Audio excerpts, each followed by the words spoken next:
Assalamualaikum warahmatullahi wabarakatuh. Perkenalkan, nama saya Setio Adi Purnomo. Saya akan menjelaskan tentang standar audit 580 tentang representasi tertulis. Dalam SA 580 tentang representasi tertulis, pembahasan yang akan saya bawakan dibagi menjadi 6 bagian. Yang pertama, tentang ruang lingkup. Yang kedua, tujuan. Yang ketiga, definisi. Yang keempat, representasi tertulis sebagai bukti audit. Yang kelima, ketentuan. Dan yang terakhir, keenam, keraguan atas keandalan. Yang pertama, ruang lingkup SA 580. Standar audit atau SA ini berkaitan dengan tanggung jawab auditor untuk memperoleh representasi tertulis dari manajemen dan jika relevan pihak yang bertanggung jawab atas tata kelola dalam audit atas laporan keuangan. Daftar SA lain yang berisi hal pokok tentang ketentuan spesifik untuk representasi tertulis, ketentuan spesifik untuk representasi tertulis dalam SA lain tersebut tidak membatasi penerapan SA ini. Selanjutnya, representasi tertulis sebagai bukti audit. Bukti audit adalah informasi yang digunakan oleh auditor dalam mengambil kesimpulan yang mendasari opini auditor. Representasi tertulis adalah informasi yang diperlukan oleh auditor dalam hubungannya dengan audit atas laporan keuangan entitas. Oleh karena itu, serupa dengan respon atas permintaan keterangan, representasi tertulis juga merupakan bukti audit. Namun, meskipun representasi tertulis menyediakan bukti audit yang dibutuhkan, representasi tersebut tidak menyediakan bukti audit yang cukup dan tepat tentang hal-hal yang terdapat di dalamnya. Di samping itu, fakta bahwa manajemen telah menyediakan representasi tertulis yang andal tidak mempengaruhi sifat maupun luas bukti audit lain yang diperoleh auditor tentang pemenuhan tanggung jawab manajemen atau mengenai asersi spesifik. Kemudian, tanggal berlakunya atau tanggal efektif SA ini berlaku efektif untuk audit atas laporan keuangan untuk periode yang dimulai pada atau setelah tanggal 1 Januari 2013 untuk emiten, 1 Januari 2014 untuk entitas lain emiten, kemudian penerapan dini juga dianjurkan untuk entitas lain emiten. Selanjutnya, tujuan.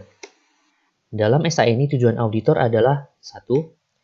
Untuk memperoleh representasi tertulis dari manajemen dan jika relevan pihak yang bertanggung jawab atas tata kelola tentang keyakinan bahwa mereka telah memenuhi tanggung jawab mereka untuk menyusun laporan keuangan dan untuk kelengkapan informasi yang disediakan bagi auditor. Dan yang kedua, untuk mendukung bukti audit lain yang relevan dengan laporan keuangan untuk asersi spesifik dalam laporan keuangan melalui representasi tertulis jika ditetapkan perlu oleh auditor atau diharuskan oleh SA lain. Kemudian, yang ketiga, untuk merespons secara tepat representasi tertulis yang disediakan oleh manajemen dan jika relevan pihak yang bertanggung jawab atas tata kelola atau jika manajemen atau jika relevan pihak yang bertanggung jawab atas tata kelola tersebut tidak menyediakan representasi tertulis yang diminta oleh auditor. Kemudian, definisi. Dalam SA ini, representasi tertulis didefinisikan sebagai suatu pernyataan tertulis yang diberikan oleh manajemen kepada auditor untuk mengkonfirmasi mengenai hal-hal tertentu atau untuk mendukung bukti audit lain. Representasi tertulis dalam konteks ini tidak termasuk laporan keuangan, asersi yang terdapat di dalamnya, atau buku dan catatan yang mendukung laporan keuangan tersebut. Kemudian untuk manajemen dalam SA ini dibaca sebagai manajemen dan jika relevan pihak yang bertanggung jawab atas tata kelola. Selanjutnya, ketentuan. Dalam SA 580 ditentukan bahwa manajemen yang diminta untuk memberikan representasi tertulis dan auditor harus meminta representasi tertulis dari manajemen yang memiliki tanggung jawab semestinya atas laporan keuangan dan pengetahuan atas hal-hal yang dipandang penting. Representasi tertulis tentang tanggung jawab manajemen. Yang pertama, penyusunan laporan keuangan. Auditor harus meminta manajemen untuk menyediakan representasi tertulis bahwa mereka telah memenuhi tanggung jawab mereka dalam menyusun laporan keuangan sesuai dengan kerangka pelaporan keuangan yang berlaku, termasuk apabila relevan penyajian yang wajar seperti yang ditetapkan dalam ketentuan perikatan audit. Yang kedua, informasi yang disediakan dan kelengkapan transaksi. Auditor harus meminta manajemen untuk menyediakan representasi tertulis bahwa mereka A. telah menyediakan bagi auditor semua informasi relevan dan akses sesuai dengan yang disetujui dalam ketentuan perikatan audit, dan B. semua transaksi telah dicatat dan dicerminkan dalam laporan keuangan. Kemudian, penjelasan tentang tanggung jawab manajemen. Tanggung jawab manajemen harus dijelaskan dalam representasi tertulis, sesuai dengan tanggung jawab yang terdapat di dalam ketentuan perikatan audit. Kemudian, representasi tertulis lainnya. SA lain mengharuskan auditor untuk meminta representasi tertulis. Jika sebagai tambahan representasi yang diminta tersebut, auditor mempertimbangkan bahwa satu atau lebih representasi tertulis dibutuhkan untuk mendukung bukti audit yang relevan dengan laporan keuangan atau satu atau lebih asersi spesifik di dalam laporan keuangan. Kemudian, tanggal dan periode yang dicakup oleh representasi tertulis. Tanggal representasi tertulis harus sama dengan tanggal laporan auditor atas laporan keuangan, dan representasi tertulis harus mencakup seluruh laporan keuangan dan periode yang dirujuk di dalam laporan auditor. Selanjutnya, ketentuan tentang bentuk representasi tertulis. Bentuk representasi tertulis disajikan dalam surat representasi yang ditujukan kepada auditor. Jika peraturan perundang-undangan mensyaratkan manajemen untuk membuat pernyataan publik yang tertulis mengenai tanggung jawabnya, dan auditor menganggap bahwa pernyataan tersebut menyediakan beberapa atau seluruh representasi yang ditentukan dalam ketentuan SA ini, maka hal-hal relevan yang dicakup oleh pernyataan tersebut tidak perlu lagi dicantumkan di dalam surat representasi. Kemudian yang terakhir, poin 6, keraguan atas keandalan representasi tertulis dan representasi tertulis yang diminta tidak diberikan. Yang pertama akan kita bahas, keraguan atas keandalan representasi tertulis. Hal ini terjadi jika satu auditor memiliki keraguan tentang kompetensi, integritas, nilai-nilai etik, atau kesungguhan manajemen, atau komitmen mereka dalam penerapan.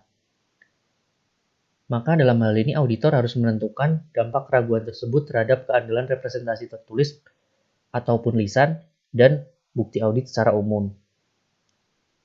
Kemudian, yang kedua, jika representasi tertulis tidak konsisten dengan bukti audit lainnya, maka auditor harus melaksanakan prosedur audit sebagai usaha untuk menyelesaikan hal tersebut. Jika hal tersebut tetap tidak terselesaikan, auditor harus mempertimbangkan kembali penilaian atas kompetensi, integritas, nilai-nilai etik, atau kesungguhan manajemen, atau mengenai komitmen mereka dalam melaksanakan hal ini, dan harus menentukan dampak yang mungkin ditimbulkan terhadap keandalan representasi, baik lisan maupun tertulis, dan bukti audit secara umum. Kemudian yang ketiga, jika auditor menyimpulkan bahwa representasi tertulis tidak dapat diandalkan, maka kemudian auditor harus mengambil langkah-langkah yang tepat, termasuk menentukan dampak yang mungkin timbul terhadap opini di dalam laporan auditor berdasarkan SA 705 dengan mempertimbangkan ketentuan dalam paragraf yang telah disebutkan pada SA ini. Selanjutnya, apabila representasi tertulis yang diminta tidak disediakan. Jika manajemen tidak memberikan satu atau lebih representasi tertulis yang diminta, maka auditor harus satu, mendiskusikan masalah ini dengan manajemen, yang kedua mengevaluasi ulang integritas dan mengevaluasi dampak yang mungkin timbul terhadap keandalan representasi, baik lisan maupun tertulis, dan bukti audit secara umum. Dan yang ketiga, mengambil langkah yang tepat, termasuk menentukan dampak yang mungkin timbul terhadap opini dalam laporan auditor sesuai dengan SA 705 dengan tidak mengabaikan ketentuan dalam ketentuan SA 580. Nah, kemudian representasi tertulis mengenai tanggung jawab manajemen, auditor tidak memberikan opini atas laporan keuangan sesuai dengan SA 705 jika A. Auditor menyimpulkan bahwa terdapat keraguan mengenai integritas manajemen sehingga representasi tertulis seperti yang ditentukan dalam slide 7 tidak dapat diandalkan. Slide 7 sendiri itu membahas tentang penyusunan laporan keuangan dan informasi yang disediakan serta kelengkapan transaksi yang diatur dalam SA 508. Kemudian, jika B. Manajemen tidak memberikan representasi tertulis seperti yang ditentukan dalam slide 7 juga tersebut. Sekian pemaparan saya tentang SA 580. Apabila ada kekurangan dalam penyampaian atau kesalahan dalam penyampaian, saya mohon maaf. Terima kasih. Wassalamualaikum warahmatullahi wabarakatuh.